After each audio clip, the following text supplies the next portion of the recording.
Hema committee റിപ്പോർട്ടിനെ തുടർന്നുണ്ടായ വിവാദങ്ങളുടെ പശ്ചാത്തലത്തിൽ മോഹൻലാൽ ആദ്യമായി സംവിധാനം ചെയ്ത ബറോസ് എന്ന ചിത്രത്തിന്റെ റിലീസ് മാറ്റി. ഈ സാഹചര്യത്തിൽ റിലീസ് ചെയ്യുന്നത് ഗുണം ചെയ്യില്ലെന്ന് മോഹൻലാൽ തന്നെയാണ് പത്രസമ്മേളനത്തിൽ അറിയിച്ചത്. നേരത്തെ സെപ്റ്റംബർ 12-ന് ചിത്രം റിലീസ് ചെയ്യുമെന്ന് പറഞ്ഞിരുന്നു. പിന്നീട് അത് ഒക്ടോബർ 3-ലേക്ക് മാറ്റി. തീയതി വീണ്ടും മാറ്റുക എന്ന സൂചനയാണ് മോഹൻലാൽ നൽകിയത്. സിനിമയുടെ ചിത്രത്തിന്റെ പോസ്റ്റ് പ്രൊഡക്ഷൻ ജോലികൾ ഹോളിവുഡിൽ ആയിരുന്നു നടന്നത്.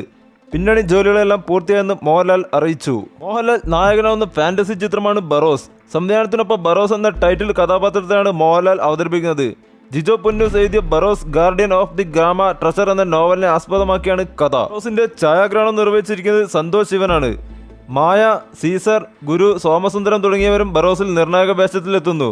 3Dയിലെത്തുന്ന ബറോസിന്റെ നിർമ്മാണം ആന്റണി പെരുമ്പാവൂരാണ്. സിനിമാ പ്രേമികൾ ഒന്നടങ്കം കാത്തിരിക്കുന്ന വിജയുടെ ചിത്രമാണ് ദ ഗോട്ട്. വിജയ് ചിത്രത്തിന് സ്വാഭാവികമായി ലഭിക്കുന്ന ഹൈപ്പ് ഉണ്ടെങ്കിലും മറ്റു ചില കൗതുക ഘടകങ്ങളും ഗോട്ട് റിലീസിന് പശ്ചാത്തലമാകുന്നുണ്ട്. വിജയ് സജീവ രാഷ്ട്രീയ എൻട്രി പ്രഖ്യാപിച്ചതിനു ശേഷം എത്തുന്ന ചിത്രം എന്നതാണ് അതിൽ ഒരു പ്രധാനം.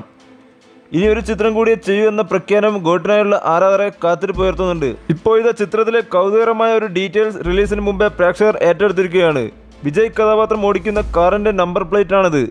CM 2026 എന്ന ചിത്രത്തിൽ വിജയ് കഥാപാത്രം ഓടിക്കുന്ന കാറിന്റെ നമ്പർ എന്ന് നേരത്തെ പ്രചരണമുണ്ടായിരുന്നു. ഇപ്പോൾ ഇത് അതിൽ സ്ഥിരീകരണം എത്തിയിരിക്കുകയാണ്. ചിത്രത്തിൽ വിജയ്ക്കൊപ്പം ഒരു പ്രധാന കഥാപാത്രത്തെ അവതരിപ്പിക്കുന്ന പ്രേംജി അമരാണ് ഇക്കാര്യം ഉറപ്പിച്ചിരിക്കുന്നത്.